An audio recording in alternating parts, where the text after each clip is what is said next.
Yeah, I mean that's why I love science fiction is because it's taking these things about humanity or society or what have you and fucking with them so that it makes you think about them in a different way.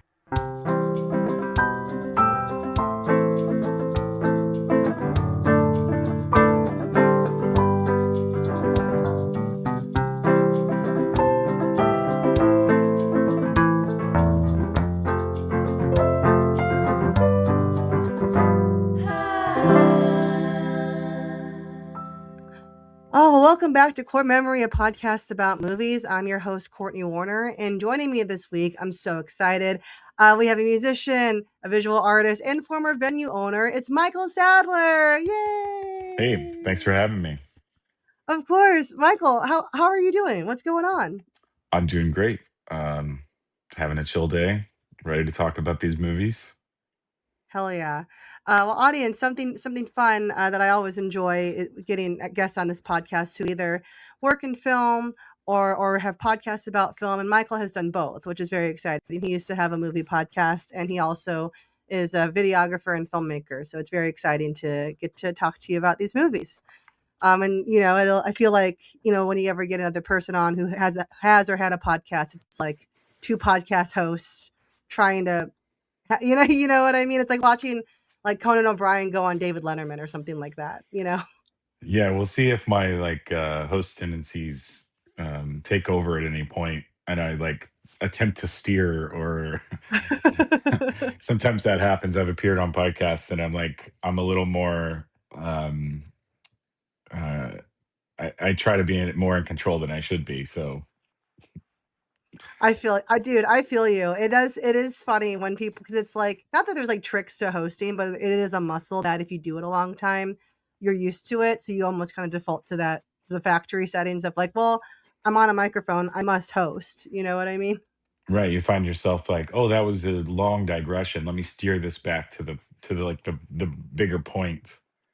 Right, exactly. I feel like starting out with this podcast, I had a bit of a hard time finding the rhythm of being a host, where I do feel like sometimes people had to like help guide it back a little bit, but hopefully that won't be the case tonight. But yeah, so audience, Michael's two movies he brought tonight, really truly classics of the '90s, and very complement each other really well. So Michael brought us Men in Black and The Matrix. Very excited to talk about these movies.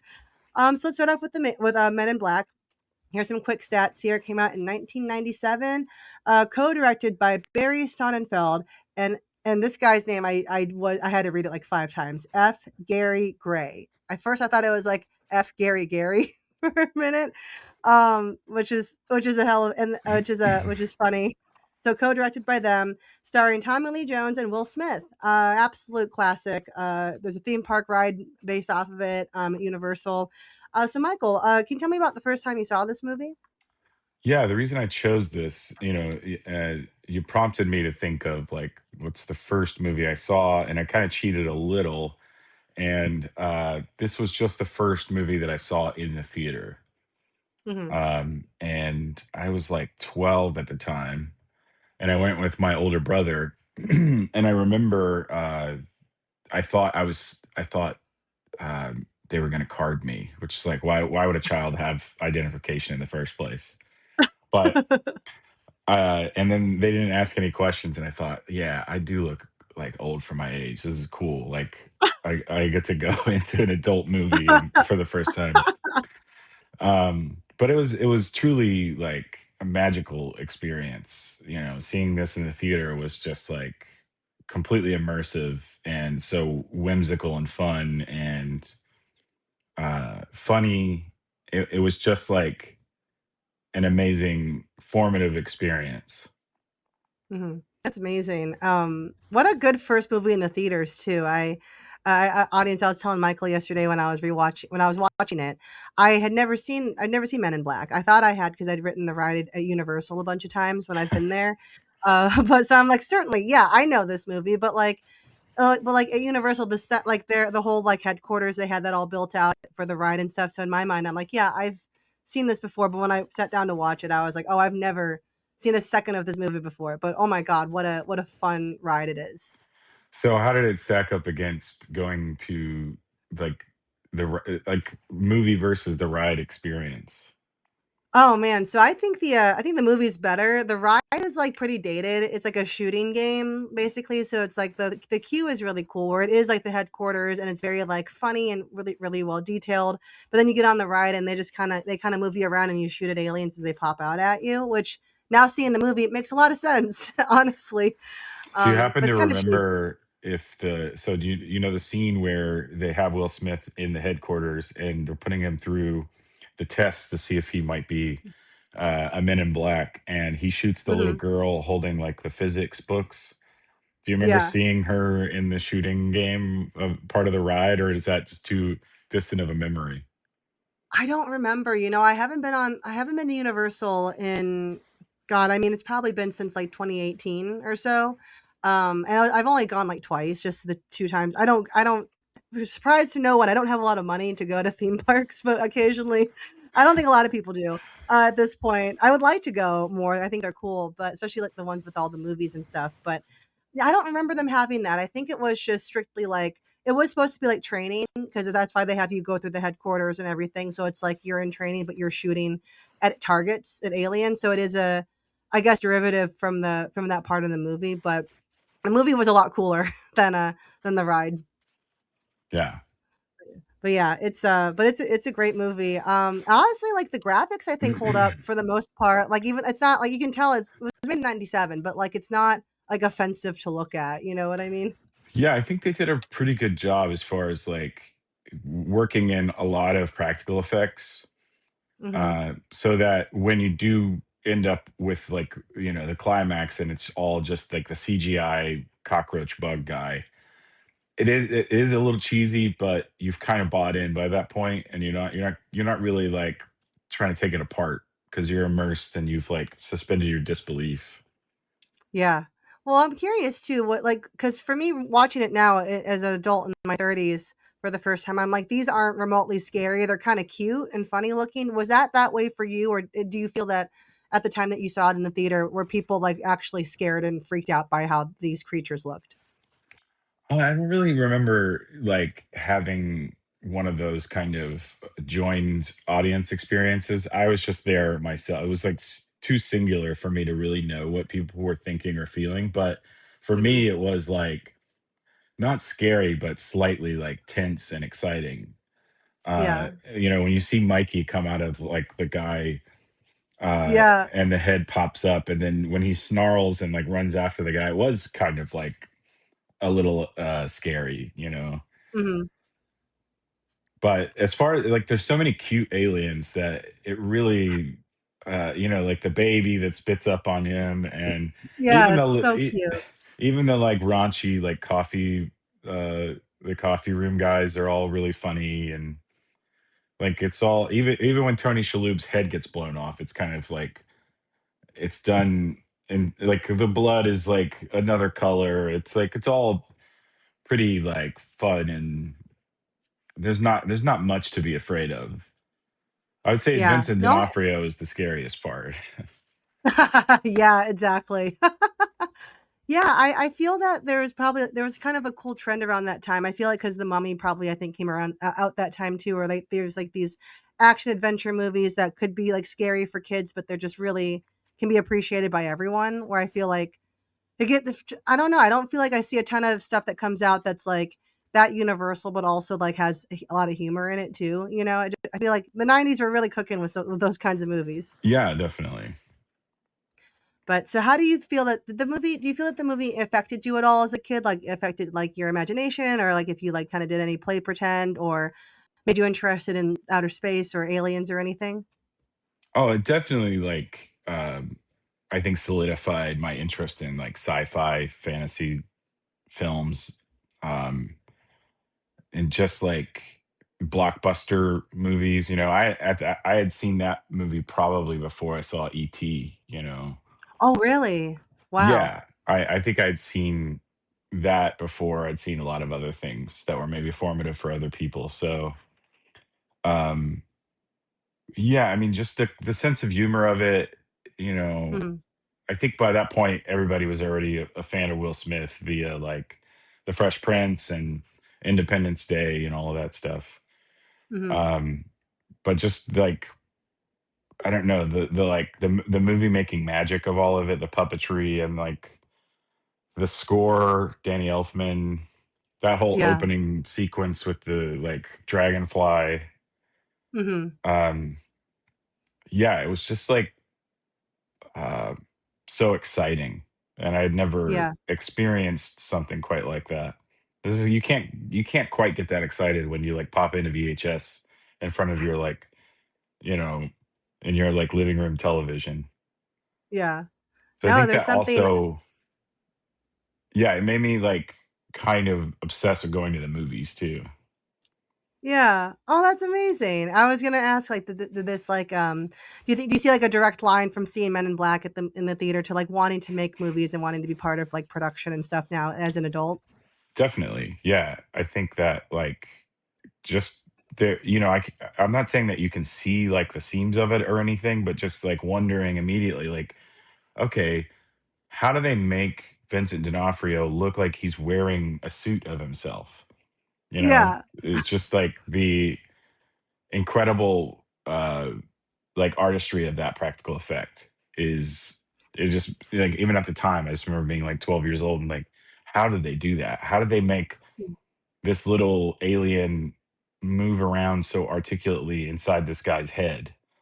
Yeah. You can tell all those things aren't computer generated. So like what goes into making any of that stuff look like it's actually moving in real space and time and like, you know, you feel sad for that little alien. How did they do that? How did they make you feel something for like a little piece of what I didn't even know at the time, Right. silicone and metal and whatever. Yeah. No, I love that. And yeah, it is like, I guess like watching it in my mind, I'm like, oh, certainly they just use mostly just CGI stuff. But like when I looked into it more, I'm like, oh, it was a lot of practical effects, which, I think it's coming back around now, practical effects in film and stuff, which is cool. But like, I like that they did the blend of two, where it's like, I think CGI and like any kind of technology stuff, I think it was used the way that I think it's intended to be, where it's like it fills in the gaps that like human and practical stuff can't do, like with the giant cockroach guy. I think like the over reliance on it is obviously not great, but I think if it's used in a tool to enhance like the physical stuff, I think is really good in movies. And it's really cool to see that that was used really well in this movie. Yeah, definitely. Um, But yeah, I think that by the time the movie's climax happens, you kind of can't get away from having it be a big CGI bug. But yeah. um, yeah, any of the times that they're able to use practical effects, it it invites you like in to believe it more. Yeah, no, definitely. And also you mentioned Danny Elfman doing the score. I mean, he's come up a lot on this podcast too. It's like he's obviously great. He's still doing really cool stuff, but he was really everywhere in the 80s and 90s, I feel like Oh too. yeah, definitely. Beetlejuice and Batman and yeah, I mean, you probably have a longer list at this point. Yeah, all the Pee-wee Can't remember what movies. all. Pee Wee, right? Yeah, it's just funny that like that even you almost can't there's like certain figures in film, and maybe it's just like the age demographic of people that I talk to, which are generally all of my friends, and we're all roughly around the same age or in the same bracket. Um you can't escape certain like figures in film, and it's so interesting, like Steven Spielberg, George Lucas, Danny Elfman, a lot of Tim Burton, like those guys, like it's kind of crazy how they shaped a lot of like what what they like is what we like, you know what I mean, and what we grew up enjoying. It's just kind of funny how it gets distilled down to like these like 4 or 5 people that really just were like everywhere. Because yeah, I didn't even realize it was Danny Elfman that did the score, which makes sense, but because given like thinking about how whimsical it did play into kind of adding the levity to a movie that could have been very scary for kids. Yeah, I think it's interesting the comedic tone of the thing, which I think Hmm. like is perfect for Danny Elfman because if it had played a little more seriously, I don't think you could, I don't think you could have Danny Elfman. I don't think you could have even Will Smith to a certain Yeah. extent at that time. Yeah. Um, because it's like he just has such a like knack for bringing this element of like levity through being kind of wacky, Mhm. and you don't really see him doing more serious acting until a little later, like a decade later or something. Right. Yeah, like, I mean, I know he won the Oscar for King Richard during the famous slap of the Oscars, Yeah. but but yeah, you don't really but yeah, I think he was known as, like, this, like, kinda hotshot, good-looking guy on a sitcom, does music, all those things, and he was definitely, I think, kinda slotted in as a comedic relief for things, so, you know, because I remember as a kid seeing the commercials and all, like, the trailers and stuff for Men in Black, and I thought at the time, I'm like, "That looks so scary and so serious," and I just never really touched it. I think that's maybe one of the reasons why subconsciously that I didn't see The Mummy for a long time, and just another one that that just looked too scary for me at the time.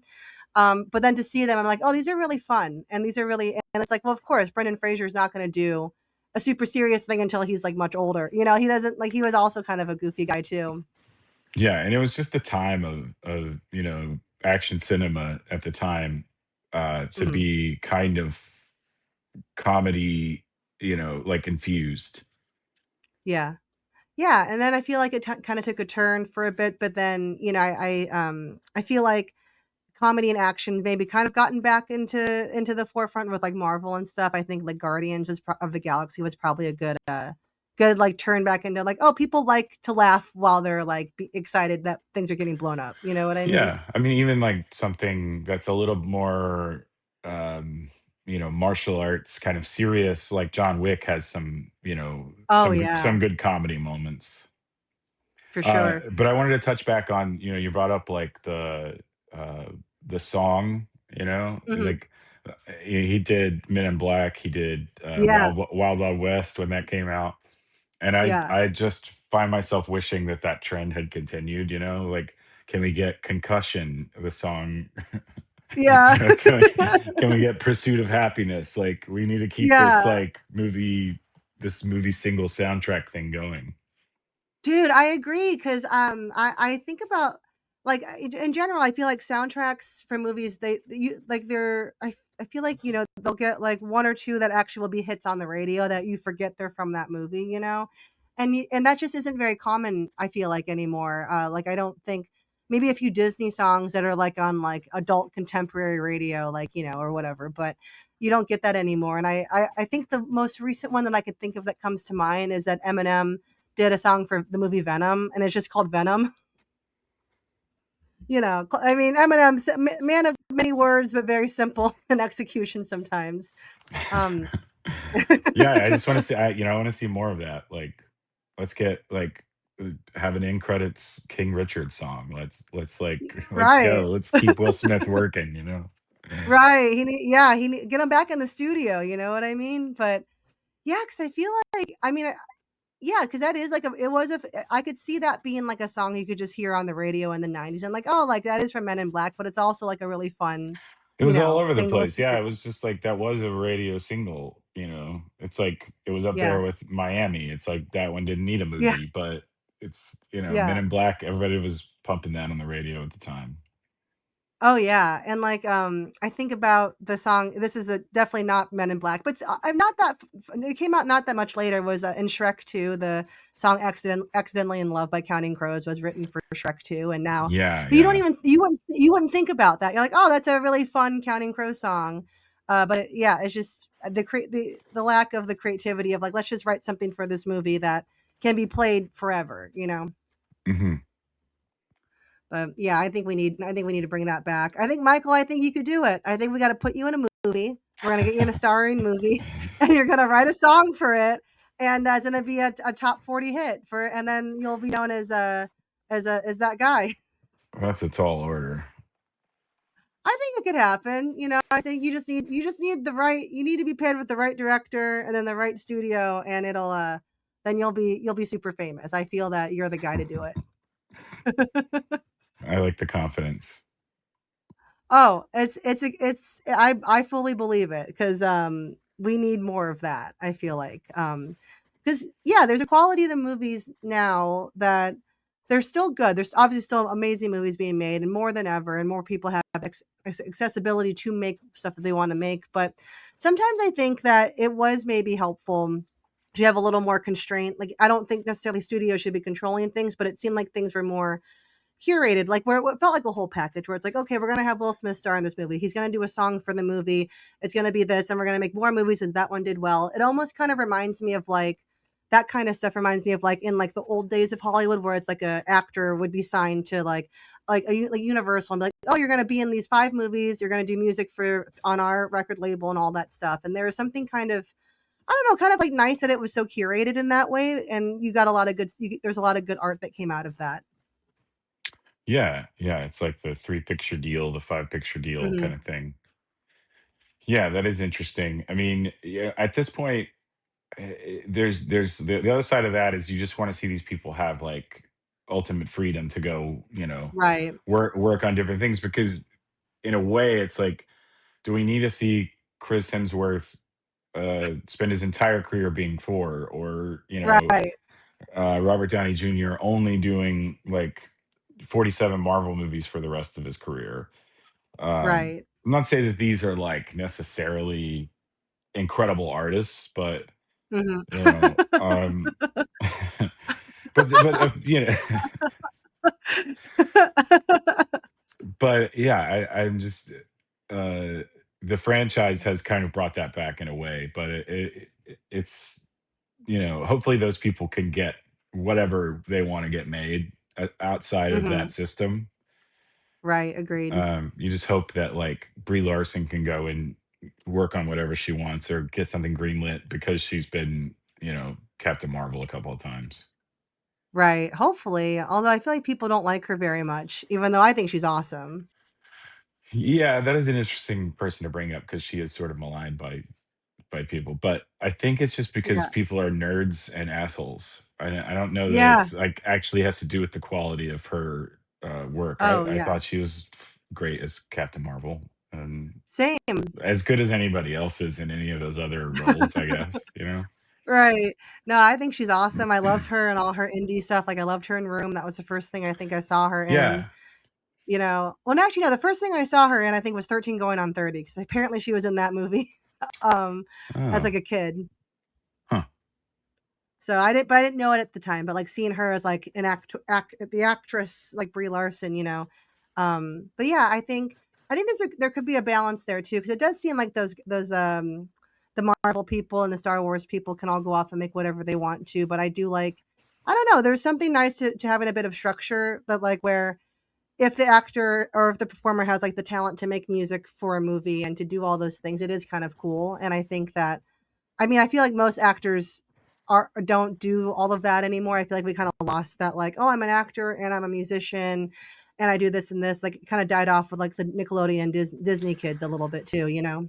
Well, I feel like you see a little bit of that coming back in like the Stranger Things era, Oh yeah, with like Finn Wolfhard or what's his name, uh, Joe Keery. Joe Yeah. Keery. Yeah, it's like there are still people dabbling in that world of like I'm a musician as well, and I'm going on tour, and I'm a director, and I'm an actor. Hmm. Um, so I mean, I find that none of their music is ever very good, but Yeah, exactly.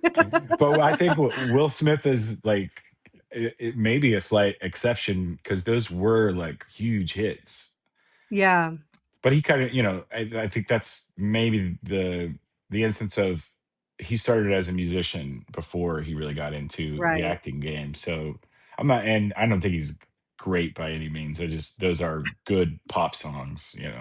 Agreed. Agreed. And yeah, like I think that like you mentioned the Stranger Things kids. It's like they're not making music for the show though. They're not making like a hit song I for would the show. love They're doing for their a own Joe stuff. Carey Stranger Things song. Right? I think they gotta get all I would love to hear whatever he has to say about Stranger Things in Yeah, let's music just get the form. whole cast in on it. Let's do a Backstreet Boys, but like with the boys of Stranger Things or something. Right, right, get everyone get like do like a We Are the World, but like get everyone in the studio for I'm sure they can it. all sing. I feel like they probably can I know like most of them I feel like most of them do some sort of music too, which I think is interesting. Like I know Maya Hawke does music. Right, I right. only Yeah, I forgot about her. Yeah. So I think they needed to get all 3 of them in there, and they gotta do some, like, "It's Stranger Things. Oh, it's Stranger" or something. It could, And yeah, they it each could get a only help at this point. right, I mean, the show on its final season, why don't we just throw some music in there? Right. Like, one of them has to do a rap over the bridge, you know? I mean, I'd at least listen to it once just just to see what it sounds like.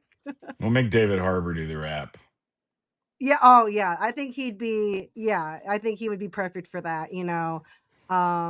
Too bad him and Lily Allen aren't together anymore, she could have produced it, you know? But Yeah. oh, but, so so I'm curious, do you still like this movie, or do you feel that it's purely nostalgia, or do you like it on the merit of its, like, artistic how it holds up? Well, I was thinking about that when I was watching it again the other day, Mhm, and I've seen it a bunch of times, and mhm, yeah, I was just thinking, like, is this just holding a place in my heart because it was the first movie I saw? But no, I mean, I still got captured by the magic of it, and I still like cared about what was happening. I still was yeah, like immersed and had I still had questions. mhm, At the end of the day, it's like, what is the deal with the like coroner? Like, yeah, what was she about to say that she does when nobody's around at night? Like, is she a freak? Is right, she like yeah, so yeah, like and maybe it's like I'm looking at it through like this other lens of like I've seen a million movies at this point, and mhm, but I still was so enthralled by the whole thing. I still found Vincent D'Onofrio to be incredible and like mhm, um menacing and funny, and Tommy Lee Jones to be the perfect straight man, and yeah, like the pace of it and everything. I just felt like no notes. I just like loved it. I just had a really great time. The music and all the little like contraptions and the like production design, just phenomenal. I feel like I got right in there with it again. yeah, no, I totally feel you. Seeing it for the first time as a full-fledged adult, I thought it was awesome. Like, I I see why they made so many after them because they're just fun. It's a fun universe to live in, you know what I mean? And yeah, like the coroner, like what the fuck was her deal? I was wondering that too. I'm like, so where do you fit I into feel all like of she was this, you know? just about to like really, reveal her freak, and then she didn't get the chance. She kept getting like neuralized before Yeah. she could be like, this is who I really am. Right. It's like, "Oh, Uh, let me just show you what goes on down here." right.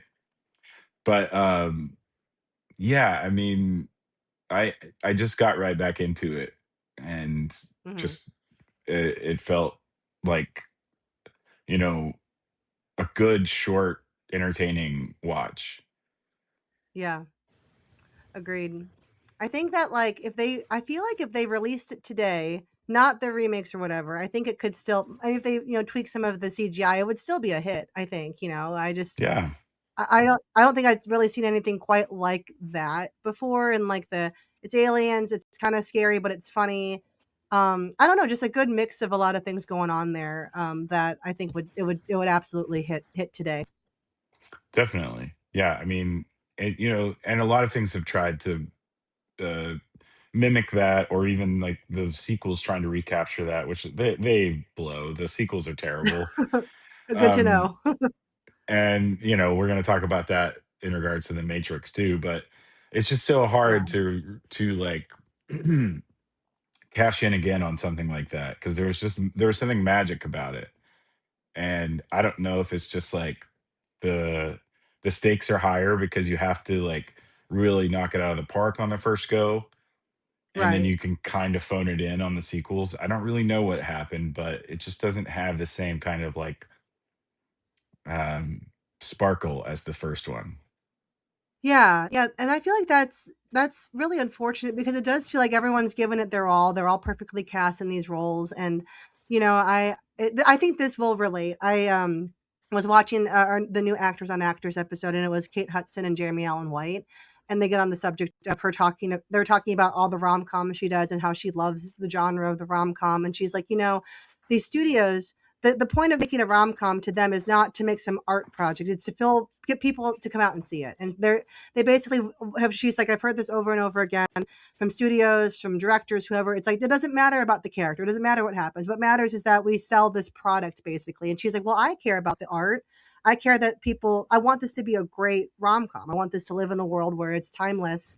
And I think that's why a lot of hers, I think, are pretty timeless, And I think that I feel that can happen with action movies too, and comedies, where it's like studios are like, we don't give a shit. It made a lot of money. We'll just pump out another one.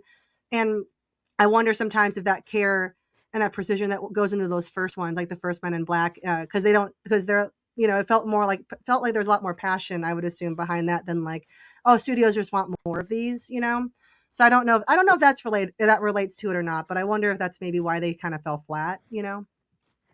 Yeah, I mean, I think that anytime throughout history someone's seen an opportunity to cash in again, they take it, whether they should or not. Yeah. And I think a lot of the times it is without good scripts or without like um, things being as thought out as the first time. Because they have to take a chance the first time. Who knew that Men in Black would have been a success? Who knew that Right. that it would have been a cultural phenomenon in the way that it was? Right. Um, and, oh, something I wanted to bring up because it's kind of Mhm. related, but it's this is a Marvel property too. That's right. I was looking into that. I'm like, yeah, it is. It's based off of a comic. So this like I think predates Blade even, or maybe Mhm. it came I out think it like does. the same year. Blade might have been 98, I think, but no, it's like that's another interesting thing. Only because that's the like sausage factory of a lifetime where they just keep pumping those things out. Yeah. Because there's like because of the success of those first few movies. Um and that's essentially redefined our this generation of like blockbuster films. Yeah. um No. I'm not saying that that starts with Men in Black, but like the Mhm. precedent of like this science fiction kind of world building action comedy is sort of like it is the backbone of what all of those Marvel movies are trying to be anyway. Yeah, definitely. And I was surprised to learn that it was a Marvel property. I think I'm a pretty or was a pretty avid comic book reader, when I was younger. Still like them today, but maybe I don't have as much time to read them now. But I don't remember. I guess Men in Black never really registered as like one that I would have picked. I did a lot of the superhero ones. But I remember reading, and when I was researching this movie too, that Tommy Lee Jones initially passed on the movie because he's like, it doesn't match the comic enough. It's not good enough. It doesn't reflect the comic as well, which I'm like, that's pretty cool to hear, you know.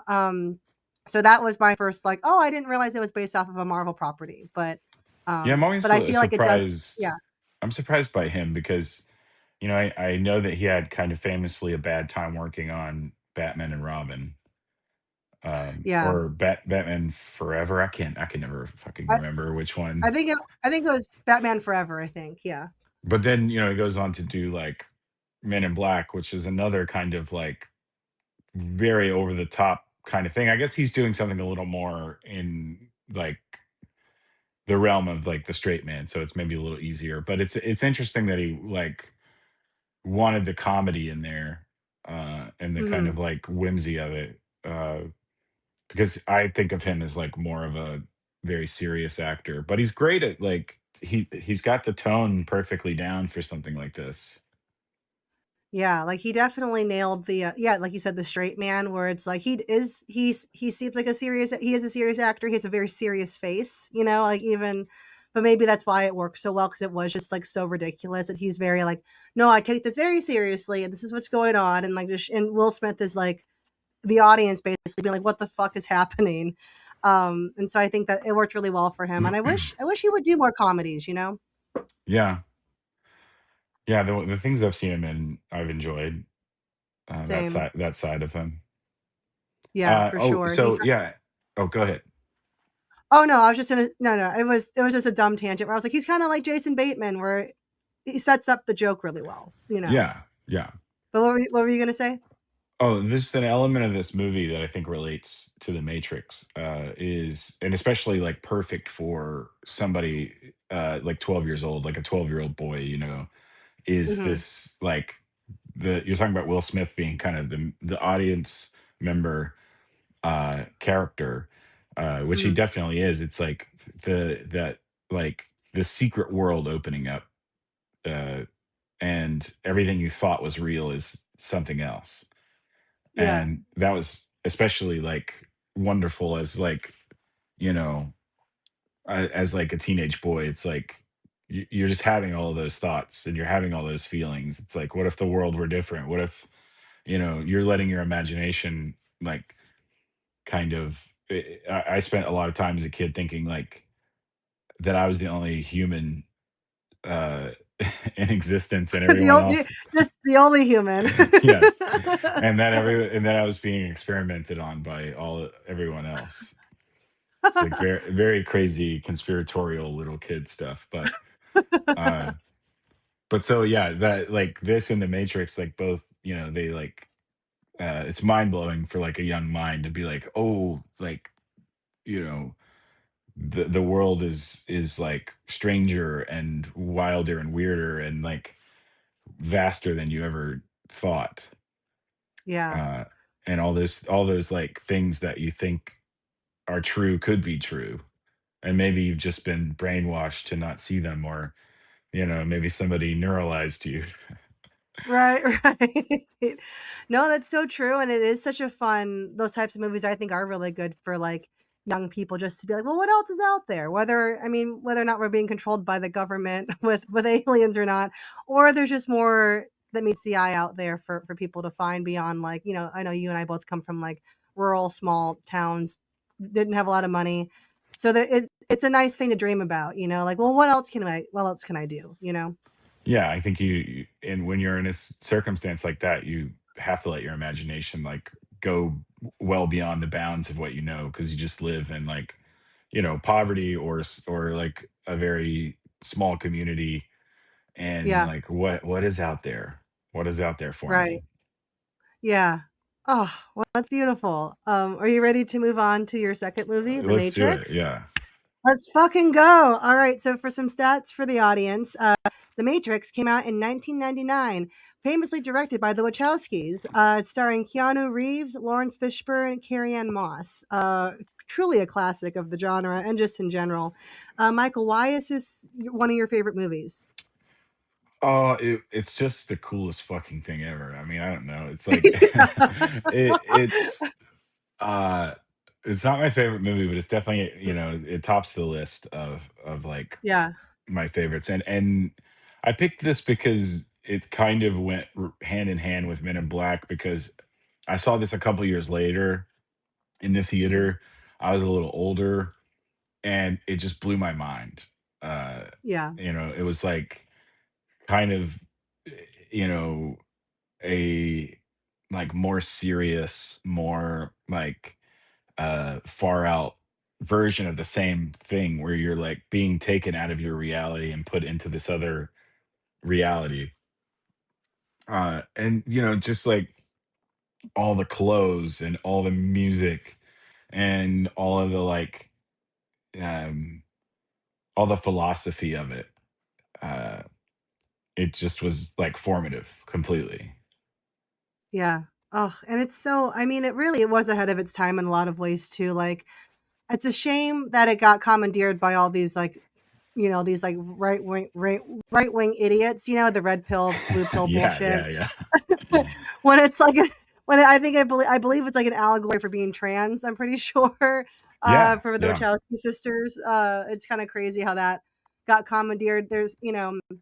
I think for me sometimes, like, with seeing all that bullshit in the media about, like, how things get commandeered, like this movie, sometimes I'm like, "Man, I wish that movie was never fucking made," honestly, because of just how misconstrued it gets, but, like, upon rewatch, I'm like, it's still just a phenomenal movie, and it sucks that it gets tainted by that stuff, but it doesn't take away from how good it is, you know? Yeah, I mean, you can't judge the movie for what people contort it into. Um, Right. like you're saying, especially because there's like, you know, it's actually very much about something. in a way that like you can interpret whatever you want, I guess. But uh, it's funny that the like the way people have co-opted it is so far from what it's actually about that it's hilarious. But Yeah. uh it's the same thing with like Fight Club or these Mhm. films that are like kind of bold in their depiction of what they're trying to get across, and just how easily I don't know how easy it is for people to say like that's about me and how I don't get laid, and like Yeah. it's like I want to be a man and go beat people up in my basement. It's like that's kind of you're missing the point. Right, exactly. Yeah, It's not like, it's I think not American actually Psych cool. Yeah, yeah, American like, it's actually Psycho, pretty right? fucking American Psycho is kind of in that same category, directed by a woman, and guys like, "No, that's the ideal male physical form, and that's the way to be." It's like, "No, that's not the point of the movie," you Right. know? But all of that It's aside, like, funny. it is funny how people just, like, contort that stuff where it's like where they think like, "Oh, no, I'm in the right here," like, I don't it's so stupid. Right. It's People like are you've managed to turn the Matrix into confirmation bias to your shitty opinions. It's really it's pretty ridiculous. right, I don't really like the mental gymnastics that you have to go through to be like, "This movie is describing my life story of how I wanna be racist." You know what Right. I mean? But it's actually just a Um, cool movie, dude. Just chill out. yeah, just like, smoke a little weed, pop on The Matrix, you know? We're all Neo at the end of the day. Right. But it's I mean, another one that just kinda stands out is, like, late '90s, the technology that we have now is obviously better than what they had back then, but it still looks really fucking cool. It's very stylized and yeah. Yeah, incredible production design, costuming, like even the CG looks like it's already looking a lot better than Men in Black at this point. Yeah. Um, it's just absolutely phenomenal. And at the time, it was definitely like this is the height of like effects and Mhm. all of these things in cinema. It was absolutely like insane to see in the theater, and was like just every aspect of the filmmaking of it was like, fuck, how did they do that? Like, oh, Yeah. that choice is perfect. Like, down to like the like fabrics they used when they're in the real world. Right. Just like every aspect of it was so thoughtful and creative and amazing. Yeah, and I feel like too, like, the Wachowskis, like, I don't know of a lot of other famous directing duos that predate them per se, because now we have the Daniels, we have the Safdie well, RIP to the Safdie brothers, they don't work together anymore, and we also have the Duplass brothers, who I also don't think work together anymore, but beside the point, like, I feel like they kind of were like, "Oh, yeah, you can definitely, like, make something cool with your sibling," I guess. I don't know. That was just something that stuck out to me, that I Yeah, I mean, noticed. the other big one is the Coens, which Cohen again, fuck, they that's they right. don't work together anymore either, but maybe they will Yeah. again at some point. But no, Yeah, yeah, I mean, but that was that is a thing at the time that was like, oh wow, you can like make uh like somehow a duo works in this role that seems like it should be for one person. right. But I Yeah, think that's how that I felt too. Oh, go ahead, like sorry. I don't know if you feel this way. Like I got like the 90s like from the 70s until now basically like everybody got high on the idea of like the auteur filmmaker. So it's That's like what I was gonna say. the Yeah. single, the Quentin Tarantino, the Paul Thomas Anderson, like the person that's like, I wrote this, I direct it, But then you get somebody like the Wachowskis or the Coens, and you can see like now that they've worked apart, say, oh, that's a special sauce that requires the other one to be quite Right, this one thing that they do. right, agreed, and even, like, you think I mean, going back to Marvel, you have the Russo brothers too, who, like, took off who, like yeah, Avengers the Russo brothers with, like, Marvel, like, that's a hell of a feat to take on, like, an Avengers, like, to do all of that stuff, Yeah. that, like I think would be really hard for a director to do alone, you know, that something like that. So there is something special if you find a collaborator that also happens to be related to you, I guess too. Is it's irreplaceable. Yeah, you have to imagine that the shorthand of being a sibling or, you know, being related in that some like major way has to be like you just have like a great history of communication has to make it a lot Yeah. more cohesive. Yeah, and I it is interesting how like we see all these other auteur duos like kind of breaking off and making their own stuff, and it's all like it's all fine, but like nothing that the Sad Fees have made separately has matched like Uncut Gems or Good Time. You know what I mean? And I Right. wonder if that. And same with like yeah, same with the Coens. I think the last movie that I saw from one of them was like that new one with Margaret Qualley and Aubrey Plaza that I was like, it would have been a lot better if your brother was there, I think, helping like balance things out, you know, but it's Right. just Yeah, interesting. that's an interesting split for them because one of them goes off to make like a Macbeth movie is very serious, and then the other one Yeah. makes like a lesbian like road movie, which Yeah. was like fun, but again, it's like Yeah. these kind of things, like these two things, you could tell they're like the two pieces of the recipe that got split or something. Right. Yeah, where it's yeah, it's like that's why they work so well together because it is that duality of like, well, I want more of this or more of that or whatever, but when you take them apart, it is just like too just it's too much of the one thing, it seems like. Um, but yeah, I know the Wachowskis they continued doing The Matrix. I know they did Speed Racer, which I don't know if you ever saw Speed I Racer, but did, that I was a fun did. That was a trip. that was a fun one. Yeah. Yeah, they did V for Vendetta, That's right. um, another Hugo Weaving movie, which he was great in. Mhm. Yeah. Um, yeah, I mean, just talk about The Matrix, like what a Yeah. character Agent Smith is, Yeah. just so like menacing and dry and funny and weird. Mhm. Uh, and this like you know manifestation of like disgruntled AI, which we should Yeah. all like really you know we should all pay attention to. Uh, Right. Yeah. it's like there's the like cautionary tale right there. The Matrix, like we're fucking around with AI hard right now. We just don't even understand we're about to become you know liquid batteries for sentient computers. Dude, you know, again, like this movie is timeless in the fact that like it came out and I think people are like, "Oh, what a cool like futuristic movie." And now it's like still futuristic, but not as far off, but still like it turned almost from being like a fun idea to a cautionary tale. Yeah. Just in that in the time in the 27 years almost that it since it's come out. Yeah, people need to really at least just say please and thank you to the robot if you're going to be using it, you know?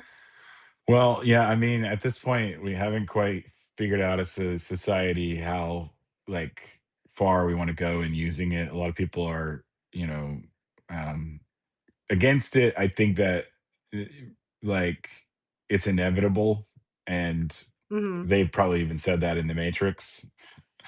Right. And Right. Agent Smith probably says that they're inevitable because once you start, you can't put that genie back in the bottle. I don't think. No. But yeah, I mean, I think we're trying to decide right now how and why and like the extent of how we're going to use all that. But yeah, maybe hopefully after people like use it for masturbation that they say thank you. Right. Yeah. So it doesn't resent and overthrow us, or at least not as Right, easily. exactly, it's like right, it's like, "Oh, well, they did say thank you, I guess," you know, so but, I'm curious your thoughts, so, you know, I know that, like, obviously Keanu Reeves, national treasure, beloved. He's not really beloved for his acting, and I know that people have had varying opinions on him as a leading man, but it's I hear a lot of, like, polarizing thoughts on him in The Matrix where they're like, "He's boring, should have been whoever the fuck else they were gonna try and get for that movie." I'm curious, do you think he's well fit for this? Or, like, I guess, what are your thoughts? Well, okay, so to just like touch back, you know, one of the things I learned a while back is that Will Smith was considered or like in the running or in some way like maybe turned down the role of Neo. uh, I didn't know that. Oh, cool. which would have been a vastly different movie. We're talking about like Yeah. we were talking about before, like the tone of like what he brought to a film in that time period. It just Mm. there doesn't seem like a lot of space for like quips or comedy in the Matrix. It kind of needed to be self-serious. It kind of needed to be like, you know, a little straighter than that. And um, I think Keanu Reeves is kind of perfect for this role because he is like insert your he's the avatar for the audience in a like Yeah. even bigger way because Mhm. like you go through this experience and uh you are Neo, you're the person who's like, Yeah. I feel special. Am I Yeah. special? You and then you get unplugged from, you go on the ride. It's basically, it feels like a whole ride. Like Yeah. I remember seeing it for the first time, and it really takes, it gives the audience a lot of credit in the way that it just Mhm. kind of unfolds these things. And I don't know, I feel like Keanu Reeves really did a good job of like just being kind of uh really neutral, Yeah. because he like, and maybe it would be different if he was a better actor. He's not a terrific actor. Yeah. He's like Mm, he's yeah. great in some things. I really enjoy him, and I think that some things couldn't have been the same without him. Bill and Ted, you know. Oh, yeah. Um, but I feel like he was just a vehicle for the audience in this, and I feel like that was really effective. You know. Yeah. Yeah. No, I see what you're saying, and I think that makes a lot of sense too because he does fit that role of, like, everything is happening to him, but he's still the lead guy, you know what I mean? So you have to have someone who is kind of a blank slate in a way that can just absorb everything and kind of be, yeah, like usher people into the universe because yeah, that movie kind of on the rewatch, I'm like, it really does kind of drop you into like this is what's happening. There's not a lot of like there's like exposition, but it's all moving kind of fast and it's happening as like all this stuff is going on. So yeah, it gives the audience a lot of credit to be able to keep up with it. And I think someone like him who is just like absorbing all of this and Yeah, I think. is a good actor to have. Yeah, I think that another like a stronger character might have overpowered the like exposition of it and the narrative of it. Yeah. Because by the time it moves quickly. By the time that the claw machine is pulling out his naked gooey body, and you're like, what the Yeah. fuck is going on? I It's know. like you're kind of thinking, what the fuck is going on? Like, what's happening to me? Like, why Yeah. am I enjoying this? Why am I like so on board and Right. ready to be taken to wherever we're going? And I think that if like Yeah. No, you I I agree think if with you on you that. connected with the character a little more than that, that you'd be worried, but you're not worried. You're like, yeah, Morpheus, fucking, come grab me up and like nurse me back to health. Right. Damn, that's a really good point where, like, if he were a more strong had a stronger personality or whatever, you would be it wouldn't keep your curiosity. I think it would immediately make you go most people go into, like, sympathy of, like, "Oh, this is awful," and, like, I could see it shutting the audience off to, like, being curious about what's gonna happen next. That's a really Yeah. good point. And feeling like it's But I think it was really brilliant of them at the time. It's like, okay, the reality as you know it inside the Matrix mhm. is 1999 when the movie came Yeah. out. And they could have chosen any time. They could have made that into the future. Mhm. They could have made it like slightly in the past, but it's like to make it contemporary is to grab you as the audience. Like, so that nothing feels quite so foreign. It all feels like Mhm. familiar, and then you get taken into this completely foreign place, like aboard the Nebuchadnezzar, where people are like, eating the goop and like drinking Yeah. the like, the like degreaser or whatever. Right. That's a man, I love The Matrix, and there's a lot of, like, thoughts and theories around it that I try to, like, look into, but, like, I love all your takes with everything. This is incredible. Incredible work, Michael. Ah, Um, thanks. I know it's one of your faves, so I get that. This is really all a lot to give me gives me a lot to chew on too after rewatching it recently. Yeah, I mean, it's a movie that, like, I watching it again, I've seen it never does me wrong. This time I would say that Yeah. I walked away with, like, the slight criticism of that the love story is extremely thin, um, Oh, yeah. and by the time you get to, like, she's standing over him, he's dying, she's like, "I love you." She kisses him and he becomes, he, like, pulls back into he's the one. It's like, "All right, Mhm. not really though." Like, Right. you didn't really, like, make me believe you were falling in love. It needed, like, I think being extremely critical, it needed, like, another scene or 2 of them building chemistry or, like, Mhm. having, a little bit more interaction for me to buy that, like, anything was transpiring between them that could have resulted in, like, just even, like, admiration or, like, or, like, a Right. fondness, but, like, she fucking loves him all of a sudden, like, But right, I'm like, "Okay, okay, sister, sure." yeah. But that's fine. I can look past that because it's like that's not really what the movie's about. Like Right. it tries to touch on that as a plot point to get another piece of tone across so that we can, Mhm. complete the hero's journey. But all right, you didn't really sell me on like on the fact like even in the sequels, it's like, do you guys like each other? I don't know. Like Yeah. But speaking of the sequels, we kinda talked about this earlier too with Men in Black, so, yeah, the sequels for The Matrix, not very good, you know? ass, just complete ass. Yeah, Like I this is maybe the biggest example of me being let down by something like a sequel because I love the movie. I love the first one so much, and I was yeah. extremely hyped for the sequels, and I went to see them in the theater. And the second one was just like, what is this? What the hell am I watching? It just goes on such a like. Yeah, It feels like such a weird tangent in a way that's like just disappointing and doesn't. It feels like it sells out the character in the first movie a little bit. I don't know. It's just like just did not meet my expectations, and I'm sure a lot of people felt like that. yeah, Um, and it was fine. Like I got over it. yeah. I was only butthurt for a few years, but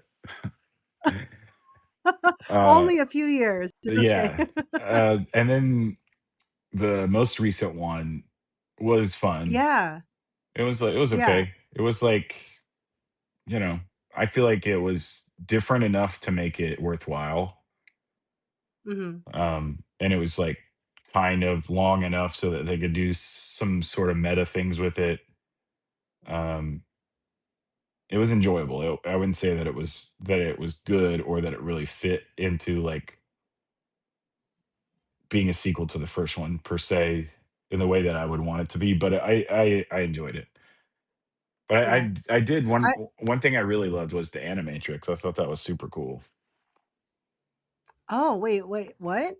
The Animatrix. So it's like I think it came out maybe between movies 2 and 3 or 1 and 2, but it's Oh, like, I haven't heard of this. oh, it's cool. It's like a a, like, series of shorts, uh, and it's just, like, little vignettes of The Matrix.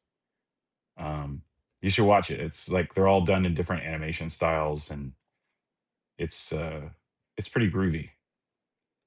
That's awesome, and did the Wachowskis, like, direct and produce all of those too? Oh, I can't remember what like, who's behind the creative elements of it, but it's definitely worth it. It's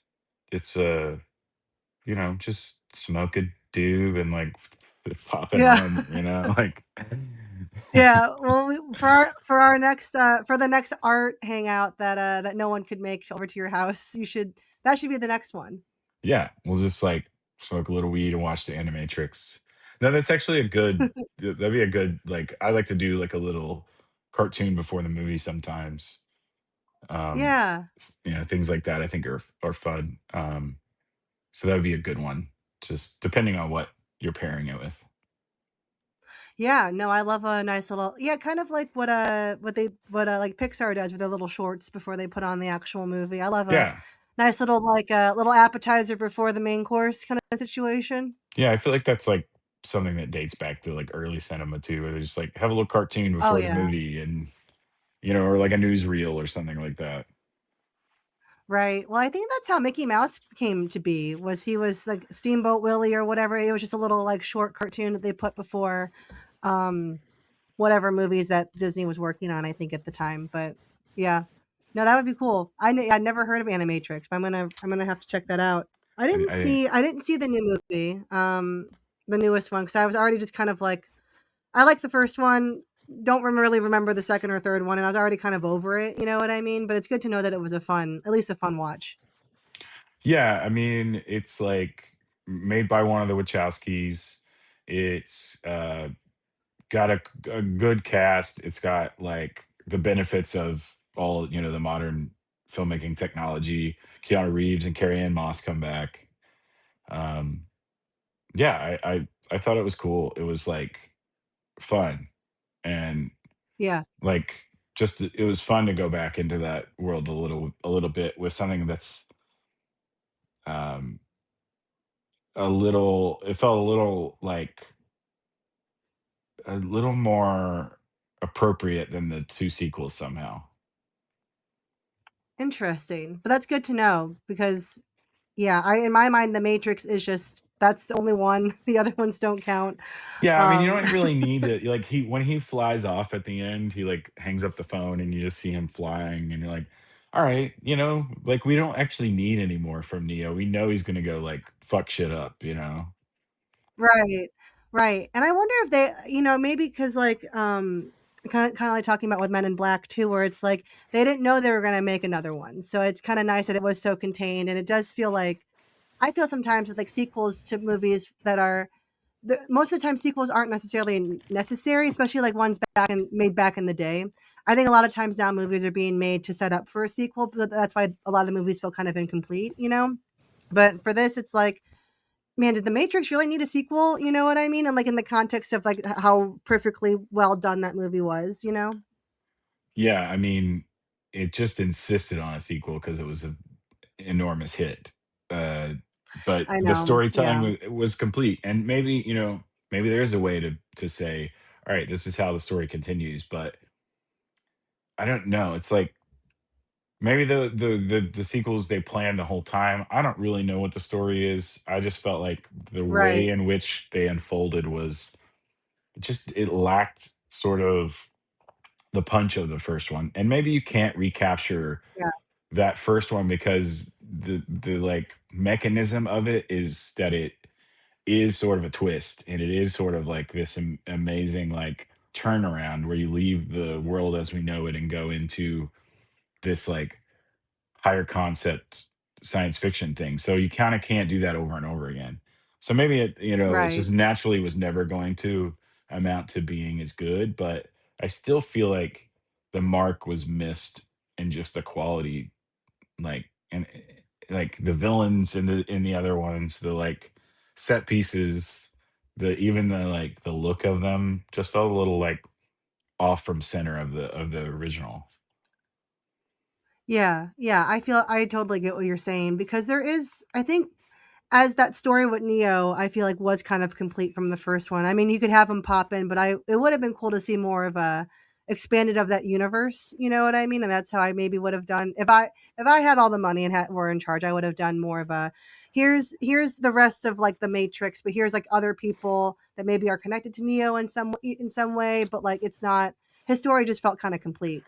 Yeah, I think that would have been the way to go. Is like, all right, now what does it look like for this other person that maybe has powers, but sort of like it's it's this version of the powers. I always thought it could really work well as a television show in Yeah. an FX way, sort of like the way that like Fargo or Alien Earth, Hmm. Noah Hawley, like that guy can really take like the tone and the like essence of something and expand upon it. I would love to see someone like him get their hands on the Matrix and just like, Oh, yeah. make a show of it, because it's like the universe, the world that they build in that first movie is, there's a lot of room to play around with those concepts and those visuals. So I think it could, and same for Men in Black. I think that would also make an amazing show in the like kind of like really Yeah. wacky like X-Files sort of way. Um, Yeah. Damn, that would be if I were had money to invest, I would invest in those 2 things. yeah, I would make either one of those shows if I like had a career. Hey, so you and me both. Which kinda leads me into, another question. So it's like, we talked about how Men in Black affected you. I mean, you mentioned having The Matrix being, like, one of your favorite movies as an adult. How do you feel that it affects you and your artistry? And if it does? Well, I mean, I'm really into that kind of like just the like industrial like cyberpunk kind of feeling that that movie has, like on a visual visceral level. Like that has always really resonated with me in terms of like technology meeting organics. Like those things are they just like hit me on a deep level. Like the way we interface with technology, like I just spend way too much time thinking about like the phone ending up in our brains and like Yeah. like the inevitability of our like fusing with technology in a way that we haven't fully thought through before we hit the accept button. um Mhm. so in that way, like I think all of that makes its way into like what I think about when I'm making an illustration, for instance, or music or any of those things. It's like kind of commenting on that element of society in a way, and just our Mhm. willingness to interface with something that we haven't really given a lot of thought to. Yeah. And so we're willing No, to I feel you like, on that. yeah, we're willing to like um have the repercussions of that sort of slap us in the face and like, oh shit, I wish I'd like given that a little bit more thought. And now I'm Yeah. addicted to my fucking phone, and like I look at TikTok for 7 hours a day. Yeah. Which is like, that's me shitting on myself, not anyone else. Oh, I mean, Um I do it too. I think you're speaking to all of us. yeah, and it's not 7 hours a day. That's hyperbole a little bit, but uh but It's yeah, only 6 hours a day, I promise. it's five and a half tops, I swear. But Yeah. no, just like the intersection there of like the like the horrors and um the implication of technology and the like the lust for futurism and for progress, and Mhm, the like the pace in which we hunger for it doesn't allow for a lot of contemplation about the repercussions of it. So I mean, yeah, I just think that's like kind of the most powerful thing I take away from the Matrix, and it is sort of in a way like a thesis of the way that I look at the world as an artist, in a sense, mhm. is through that lens, which is a little bit bleak, but it's not the whole picture. But it's why this resonates with me in the way that it does.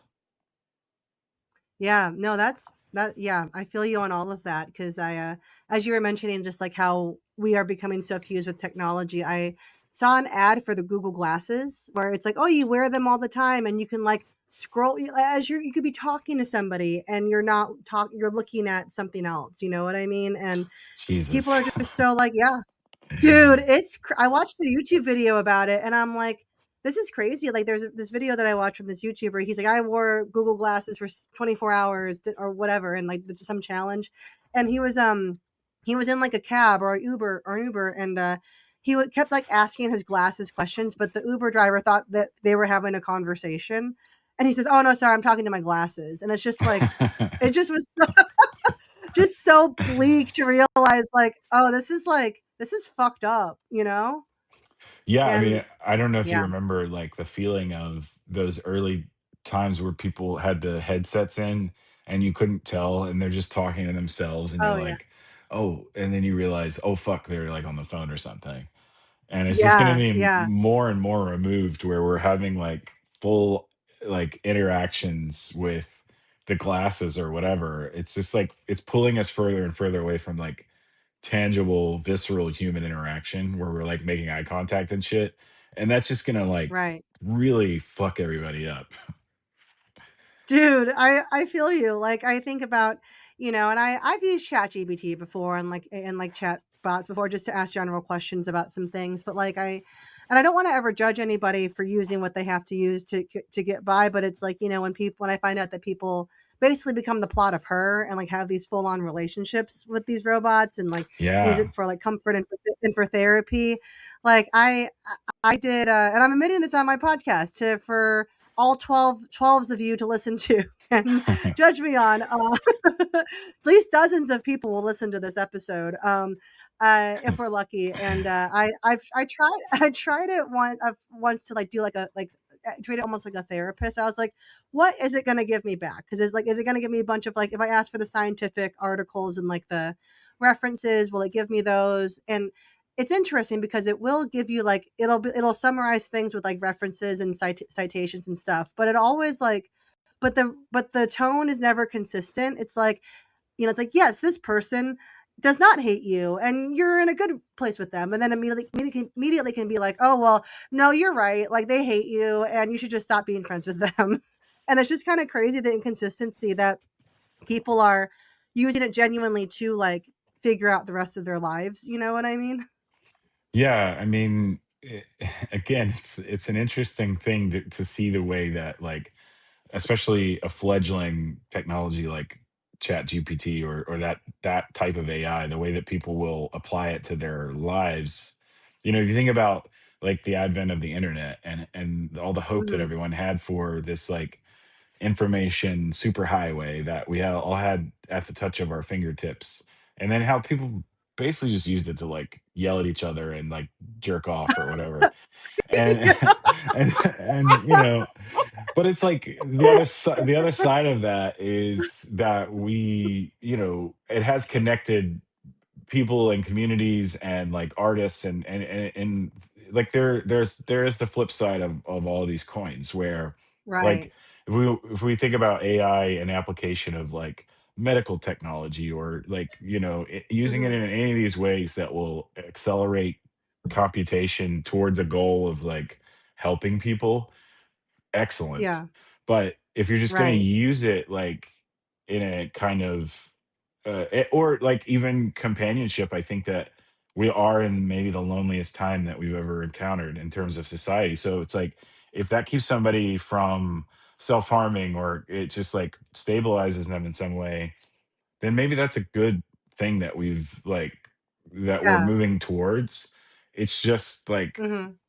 it's also being used in such a way that it's like, all right, if you're going to write music and make art and film and all these things that we are reliant on as a form of like sustenance for ourselves, if it's just going to be made by the computer, Right. I don't know. It's like it's just so tricky. It's just really fascinating and scary and tricky.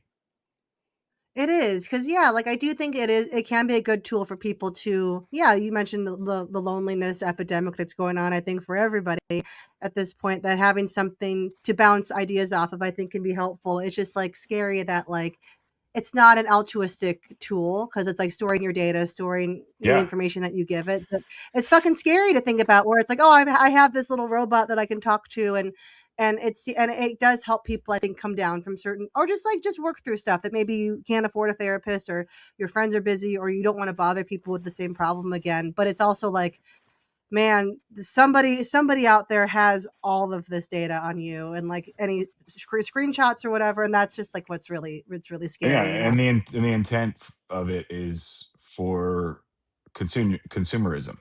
It's like Right. it's intended to sell me something, which is scary as Yeah. shit. It's like, all right, I was just like trying to feel a little bit better, but now you have one up on me. It's like like you've been listening, and now you know that like boots will like a new pair of boots or like you know, this t-shirt will make me feel a little bit better. Right, right. That's true. It's like, I was like, all of a sudden I get an targeted ad, for like, oh yeah, like I should buy this. I think that it would change my whole life if I got this. It's all, it's just so, yeah, It's there an is a lot of good, but there's a lot of Yeah, scary to it. yeah, a lot of it is insidious, which uh Yeah, again, I think is fine if people like had a little bit more um like patience or desired agency to kind of choose which parts of it to take or leave behind. But I think it's just right. people in this day and age, it's like, yeah, I'll just take the whole thing. Right. Why am I Yeah, gonna read the yeah. fine print? Just like get me to the thing I want. Right, exactly. It's like the Apple with all their fucking terms and conditions, like how long they are. It's like no one's ever read through that. And it was like, yeah, I want to download more music. I want to have the new software update. I don't give a shit. And then you don't know what you're signing away. Right. It's like, yeah, yeah, okay, you can have my soul. It's fine. Just like give me the new album, give me the new TV show. Like I'm just trying to watch my Yeah, stories. Like, what do I need a soul right. for? Exactly. Well, I mean, like all of that, like I think that's why I think The Matrix is such a timeless piece of art is because it like got us to talk about all of these things that like I Yeah, think that that some of like the best art it is like very clear on what the movie is but also like the interpretation, I think like being able to take that, and that's why I think it's one of the best of its genre. definitely. Yeah. I mean, that's why I love science fiction, is because it's taking these things about humanity or society or what have you, and fucking with them so that it makes you think about them in a different way. Yeah, no, and it's yeah, God bless the Matrix for all the wonderful things it's given, and unfortunately the red pill idiots unfortunately about that too. But Yeah, I you mean, know if they would have figured out how to turn, like Happy Gilmore into that, or like, there's, oh I know. some other movie they would have been like latched onto. It's like, I think, unfortunately, like the Matrix just has such like kind of big symbolism that you can Hmm. kind of fill that up with whatever you want, Yeah, and yeah, yeah. that's what idiots do. They definitely do. Well, Michael, I just have a couple more questions for you, then I'll Sure. let you go. I don't want to keep you too long. I know it's Friday night. You got hot plans, I'm sure. You got a lot going Oh, on tonight. yeah, I'm gonna watch Big Brother with my roommate. I mean, I Or love I'll that you're still watch, working through it. yeah, I also I have a challenge to watch the first 20 minutes of Good Luck Chuck, uh, which is, Oh yeah, my friends, the twins, Laura and Isabel, who you've had on your show, uh, yeah, and good they timing. Yeah, yeah, they watched the first 20 minutes of that movie and turned it off, but they'll make me watch something that they like hated, to just kind of make like commiserate with me about how terrible it yeah, was. So yeah, yeah. this is one of them where, I mean, I fully never wanted to watch that movie, but it's worth it to just like have something to shit on for a little while, you know. Oh, I for I sure. can I can And handle 20 minutes of that. I've of the watched of the Dane worse. Cook Yeah. of the Dane Cook, Jessica Alba starring vehicle. God, that movie is like, oh, and I know this is not the movie we chose to talk about, but that movie is like, that would be no one's favorite. But it is one that I think about somewhat often because I do feel like I am always that like middle play, that like halfway home before the guy that I'm dating actually finds the love of his life. You Oh, know what you're I mean? Chuck. You're So you're the good luck I am. Chuck. Okay. I think I am Chuck. I think that I've also been a really good matchmaker for people, so I'm like, well, cool. I guess that I'm just gonna go fuck myself over here in the corner then, and while everyone else is happy, it's like, So well, at least I have a sense of humor. yeah, if you ever do an episode by yourself, you'll watch Good Luck Chuck and talk about it just like into oblivion. But anyway, so my final few questions for you. What are Sure. the correlations what are the correlations you see between Men in Black and The Matrix? Well, like I said, was saying before, I think they're both very much about like your reality being altered in a way that like is uh like opening the world up uh in a way that like you can't come back from, sort of. Yeah. I guess in Men in Black they can just like neuralize you and you can like forget everything. And in the Matrix, there's that one character, Joe Pantoliano, who wants to like be put back in the battery pack and like eat the steak and whatever, which seems Right, like right. they were never going to do that for him. But anyway, Oh, uh no. but no, just like that this idea of like the world isn't what you know it is. There's like there's this other side to it that's either like kind of wonderful and chaotic in the case of Men in Black, or like horrific and dystopian in the case of The Matrix. But both of Yeah. them are, you know, we take we get brought along through a single character to reveal a new world that they had to contend with. Um, and I think that both of those films were just like they came along for me at a time where, you know, being a teenager is that in a lot of ways. You're just on to Yeah. the new horizon of as you're going into adulthood. It's like the world opens up bigger and bigger, and then you have to like you have to make all these choices. Are you going to Mhm. be, you know, are you going to be Neo, or are you going to be Cypher? Are you going to be the piece of Right. shit that like, you know, tries to stay a big baby, or are you going to try to like grow and elevate Yeah. yourself? Yeah. Uh yeah. Um so yeah, they were just really both incredibly formative, and they felt like sort of like the Matrix feels like it's a direct kind of continuation of Men in Black in the way that like Yeah. the big tent pole like blockbuster science fiction cinema kind of had this moment of like Mhm. taking off.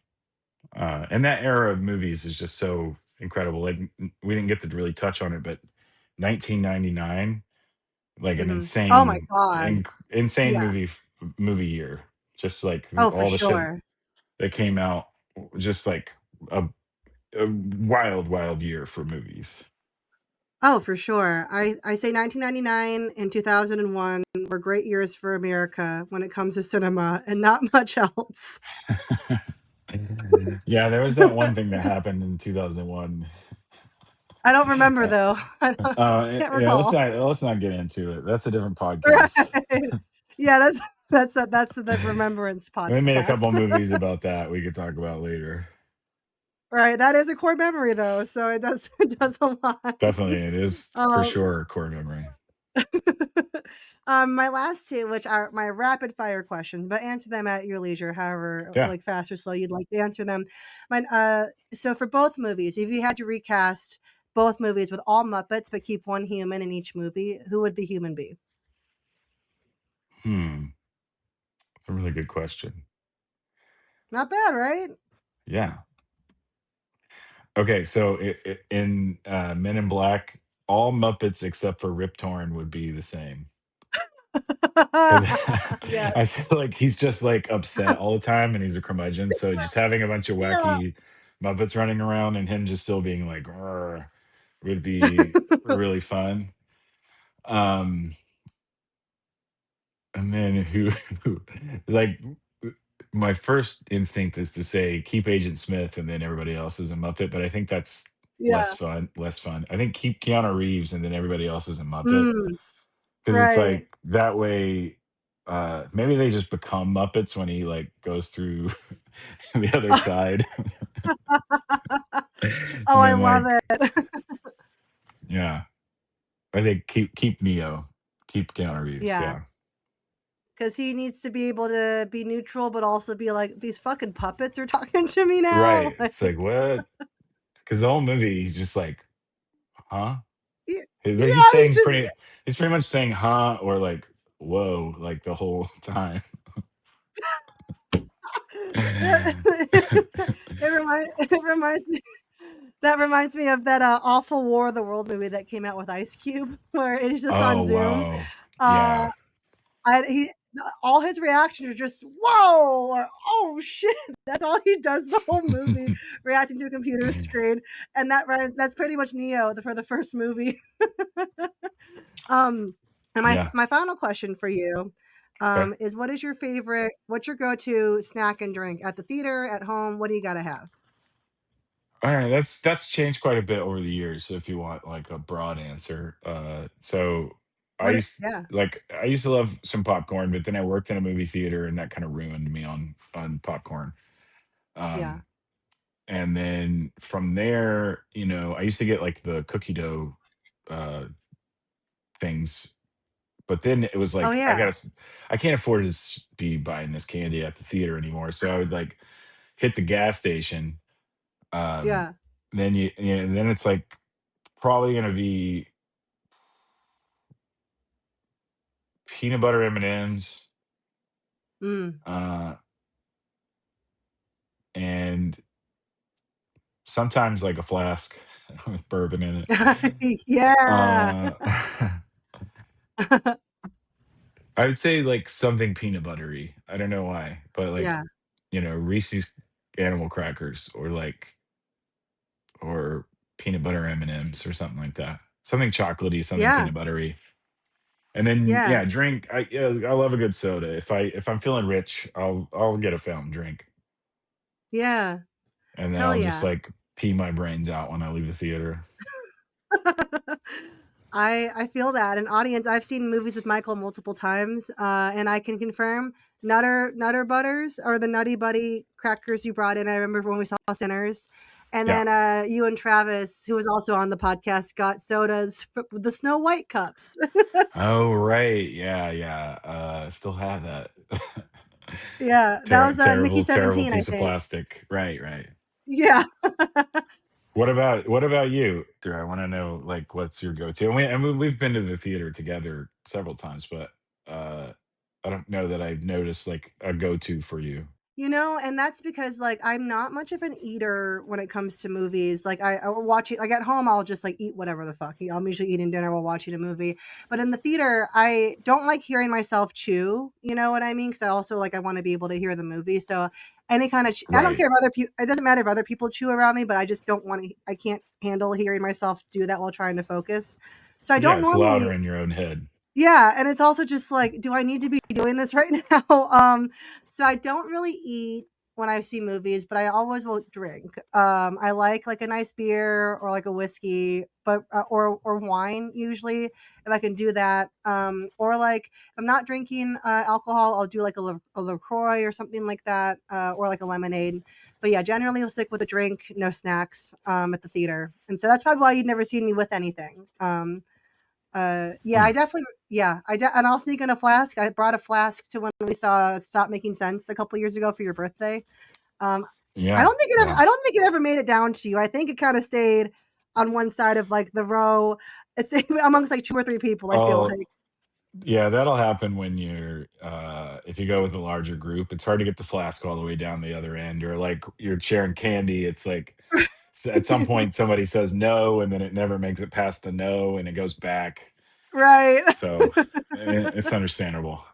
Yeah, but yeah, that's my pick, which is not very exciting. I've mentioned this before on the pod, but like going to the movie theater is like me going to church. It's such like a I must Definitely, focus. definitely. It's a religious experience, and for me, food just like it gets in the way for me sometimes. In general, food gets in the way of me living my life sometimes, as I have to eat, and that can be annoying. But Well, you should take communion with you next time. yeah, yeah, I could just bring some crackers. I already have the wine. So. Right, right. Um, No, but I completely understand, and I think I treat it with the same reverence, yeah. except for the food doesn't bother me, but I get what you're saying, and I I agree. Yeah, I don't know why I just, like, struggle with hearing myself do anything that I don't wanna hear myself do, and chewing just really gets amplified. Yeah, the few times out of necessity I've eaten in a theater where it's like I do a double feature or a triple feature sometimes where it's like, "Been here for 6 hours, I should probably, like, get some popcorn or, like, a hot dog or something," and, then I force myself to eat it while watching something, but, just so I don't, like, pass out, but yeah. Yeah, I feel like you and I we should go see the Hunger Games and just like just gorge ourselves the whole time. Dude, I'm down. I think that'd be great. I think that'd be a we could live stream it, Yeah, just for the Patreon. yeah, we're gonna like see how many hot dogs we can eat while we're watching Yeah, the Hunger Games. have our own, like, hot dog eating contest, oh, man. Well, I would do that. I think that would be I'm open to a challenge, I love movies, but I love competition, so I would be down for that too. All But right, yeah, let's see if we can work some. Yeah, we'll make something happen. But Michael, yeah. thanks so much for doing the show. I really appreciate you Thank being you so much on. for having me. Of Yeah, course. this Well, was a can you lot of let the fun. this was awesome. Oh my god, this was so much fun. I've been looking forward to this episode. Can you let the people know where they can find you, what you got going up, where your music's at? Do you have any regular shows that you do regularly? You know what I mean. Yeah. So first off, I have a residency at the Spring Water the second Friday of every month, where I Mhm. host a show, a comedy game show called the Psychos Quiz Show. Um, and you should come check that out. Be a contestant. You can win a Mhm. little bit of cash. It's always a fun time. You've been on, Yeah. um, yeah, a couple of times. Yeah. And so then I'm in a band called the Chewers. You can find us on Spotify. And then you can follow me for random social media shit at the Mouthhole uh, on Instagram, where I post just whatever I want because I don't care. Amazing. Uh, hell yeah. Well, Michael, again, thanks for being on. And audience, we'll catch you next week. This has been Core Memory, a podcast about movies, and I'm your host, Cortney Warner. Thank you so much for listening to today's episode. Please feel free to like and subscribe on anywhere that you get your podcasts. Would absolutely love the support on there. If you enjoyed today's episode and any of our other episodes, also we are on Instagram at Core Memory Pod. Please feel free to give us a follow on there as well if you want any behind the scenes tidbits or any kind of fun visuals on there. And again, thank you for listening, and we hope that you'll listen again soon.